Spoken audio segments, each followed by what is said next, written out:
ഗുരുവായൂർ കേശവൻ കേരളത്തിലെ ആദ്യത്തെ സെലിബ്രിറ്റി. രാജകീയ സ്വഭാവവും പ്രൗഢിയും ഒത്തിണങ്ങിയ അപൂർവ ജന്മം.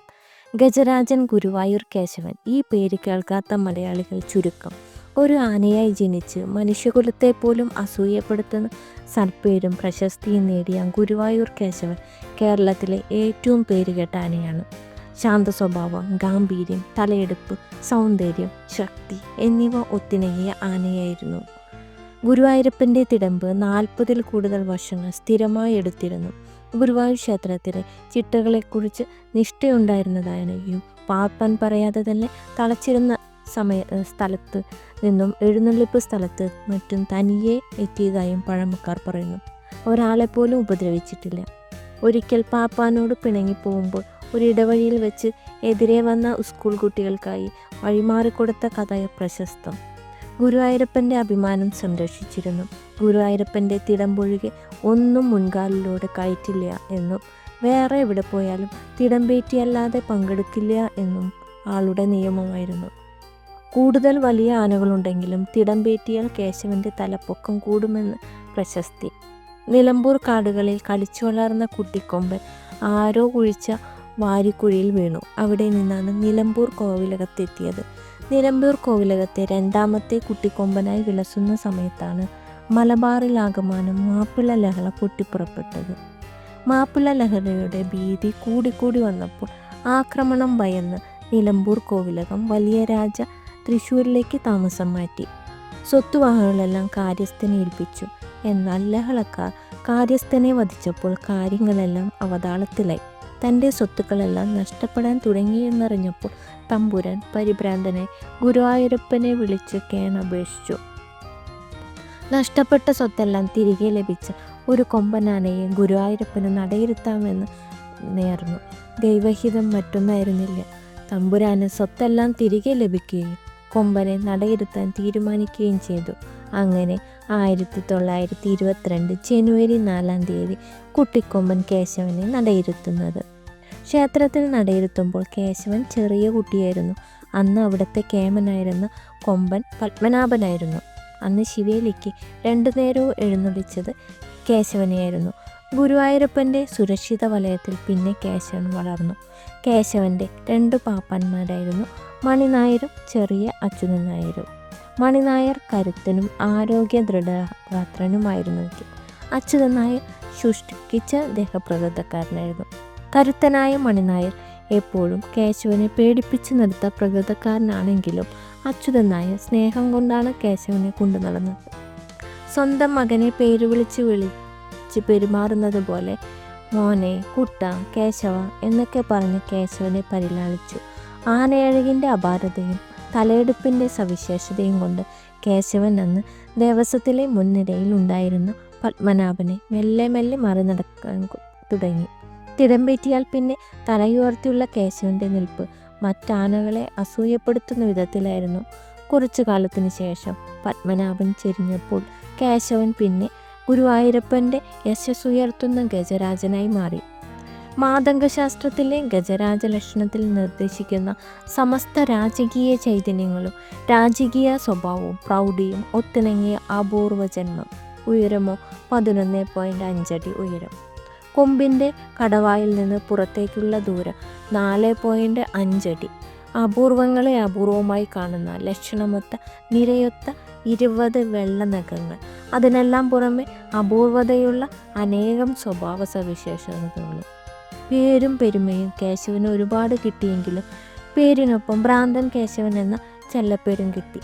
മതപ്പാട് കാലത്ത് ചില വേലത്തരങ്ങൾ കാണിക്കുന്ന കേശവൻ ഇടഞ്ഞോടിയാൽ പിന്നെ ഗുരുവായൂർ ചെന്നേ നിൽക്കൂ. തനിക്കിഷ്ടമില്ലാത്ത ഒരു കാര്യവും ചെയ്യാൻ കൂട്ടാക്കാത്ത കേശവൻ ഏറ്റെടുക്കുന്ന ജോലി ഭംഗിയോടെ ചെയ്യും. കേശവൻ്റെ ഭ്രാന്ത് മാറ്റുന്നതിനു വേണ്ടി വിധിപ്രകാരം ക്ഷേത്രത്തിൽ 41 ദിവസം ഭജനവുമായി കഴിച്ചുകൂട്ടിയെന്നും അതിനുശേഷം കേശവൻ്റെ മനസ്സ് മാറിയെന്നും. സ്വഭാവത്തിൽ അനേകം സവിശേഷതകളുള്ള കേശവൻ ആരെയും അകാരണമായി ഉപദ്രവിച്ചതായി കേട്ടിട്ടില്ല. നേരിൻ്റെ വഴിയിലൂടെയേ എന്നും നടന്നിട്ടുള്ളൂ. ഒരിക്കൽ ഗുരുവായൂരിൽ നിന്ന് കുറുക്കഞ്ചേരി പൂയത്തിനായി പുറപ്പെട്ടു. എന്നാൽ പുഴയ്ക്കൽ പാടത്തെത്തിയപ്പോൾ കേശവൻ എന്തോ അനിഷ്ടം തോന്നി പോകണ്ട എന്ന് തീരുമാനിച്ചു. കേശവൻ നേരെ തിരിഞ്ഞു നടന്നു. നേരെ ഗുരുവായൂരിലെത്തി. പുലർച്ചെ ഗുരുവായൂർ കിഴക്കേ നട വഴി വന്ന് വടക്കുഭാഗത്ത് നിലയുറപ്പിച്ചു. പാപ്പാന്മാർ എത്ര നിർബന്ധിച്ചിട്ടും അന്ന് കേശവൻ വഴങ്ങിയില്ല. പിന്നീടൊരിക്കൽ കൂപ്പിൽ പണിക്ക് പോയപ്പോൾ പാപ്പാന്മാരെ പേടിച്ച് ചില്ലറ നാശനഷ്ടങ്ങളൊക്കെ വരുത്തി ഗുരുവായൂർക്ക് തിരിച്ചു. അന്ന് കേശവനെ വെടിവെക്കാൻ പോലീസുകാരൊക്കെ തയ്യാറായി. പക്ഷേ ഗുരുവായൂരപ്പൻ്റെ ആനയെ വെടിവെക്കാൻ ആർക്കും ധൈര്യമുണ്ടായില്ല. എവിടെ നിന്നിടഞ്ഞാലും നേരെ കണ്ണൻ്റെ അടുത്തേക്ക് ഓടിയെത്തുന്ന സ്വഭാവം കേശവൻ്റെ പേരും പ്രശസ്തിയും വർദ്ധിച്ചപ്പോൾ ദേവസ്വം അധികൃതരും ആരാധകരും ചേർന്നൊരുക്കിയ ഗജസംഗമത്തിൽ ഗജരാജൻ എന്ന സ്ഥാനപ്പേര് നൽകി. അതിനുശേഷം ഗജരാജൻ ഗുരുവായൂർ കേശവൻ എന്ന പേരിലാണ് അറിയപ്പെട്ടത്. ഒരുപക്ഷെ ഗജരാജ പട്ടം കിട്ടിയ ആദ്യ കൊമ്പൻ കേശവനായിരുന്നിരിക്കും. 1976 ഗുരുവായൂർ ഏകാദശി നവമി വെളുക്കിൽ രാത്രി സ്വർണ്ണക്കാലമേന്തി നിന്നിരുന്ന കേശവന് എന്തോ ദേഹാസ്വാദം ഏർപ്പെട്ടു. ചെറിയ വിറയിൽ ആരംഭിച്ചു. ഉടനെ തന്നെ കോലം മറ്റൊരാനപ്പുറത്തേക്ക് മാറ്റി കേശവനെ കിഴക്കേ ഗോപുരം വഴി കോവിലകം പറമ്പിലേക്ക് മാറ്റി. പിറ്റേന്ന് ദശമി. ജലപാനം പോലും കഴിക്കാതെ കേശവൻ കിടന്നു. കേശവൻ്റെ ജീവൻ രക്ഷിക്കാൻ വിദഗ്ധ ഡോക്ടർമാർ ശ്രമിച്ചുകൊണ്ടേയിരുന്നു. പിറ്റേന്ന് ഏകാദശി. അന്ന് നേരം പുലർന്നത് ഗുരുവായൂർ കേശവൻ ഇഹലോകം വിടിഞ്ഞു എന്ന വാർത്തയുമായിട്ടാണ്. സാധാരണ ആന ചരിഞ്ഞു എന്നാണ് പറയുക. ക്ഷേത്രത്തിൽ ഇപ്പോൾ കാണുന്ന സ്വർണ്ണ കൊടിമരത്തിൻ്റെ തടി അത് വെട്ടിയെടുത്തു നിന്നും ഗുരുവായൂർ ക്ഷേത്രം വരെ നിലത്ത് വയ്ക്കാതെ ചുമന്നെത്തിച്ചത് കേശവനാണ്. അവൻ ജേതാവായി ഇരുന്നു. ഏകാദശിക്കും ഉത്സവത്തിനും വിശേഷങ്ങൾക്കും സ്വർണ്ണക്കോലം കേശവൻ്റെ ഉയർന്ന ശിരസിൽ തന്നെയായിരുന്നു. ഗുരുവായൂരപ്പൻ്റെ കൊടിമരം നോക്കി നമസ്കരിച്ച് കിടന്നാണ് കേശവൻ അന്ത്യശ്വാസം വലിച്ചത്. കേശവന് വേണ്ടി പിന്നീട് സ്മാരകങ്ങളുണ്ടായി.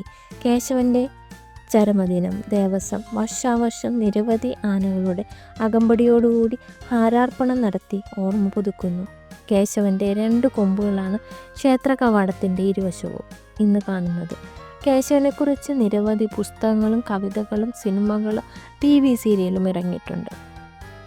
കേശവൻ്റെ മുറിച്ചു മാറ്റപ്പെട്ട ആ കൊമ്പുകൾ കിഴക്കേ നടയിൽ കൊടിമരച്ചുവട്ടിൽ നിന്ന് നാലമ്പലത്തിലേക്ക് പ്രവേശിക്കുന്ന വാതിലിന് മുകളിൽ പ്രദർശിപ്പിച്ചിരിക്കുന്നു.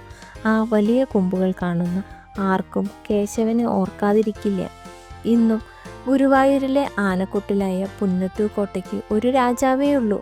പേരിൻ്റെ കൂടെ കിട്ടിയ ആ പദവിക്ക് അലങ്കാരമായി മാറിയ സാക്ഷാൽ കേശവൻ. ആന ചരിഞ്ഞാലും ജീവിച്ചാലും 12000 എന്ന പഴമൊഴി മാറ്റിപ്പറയുകയാണെങ്കിൽ കേശവനെ ഇങ്ങനെ വിശേഷിപ്പിക്കാം: കേശവൻ ജീവിച്ചിരുന്നപ്പോഴും ചരിഞ്ഞപ്പോഴും പ്രശസ്തനെന്ന്. അതുകൊണ്ട് തന്നെ കേശവൻ്റെ കാലം കഴിയുന്നില്ല. ഗജപുരാണങ്ങൾ എവിടെ നിലനിൽക്കുന്നു അന്ന് അത്രത്തോളം കാലം വരെ.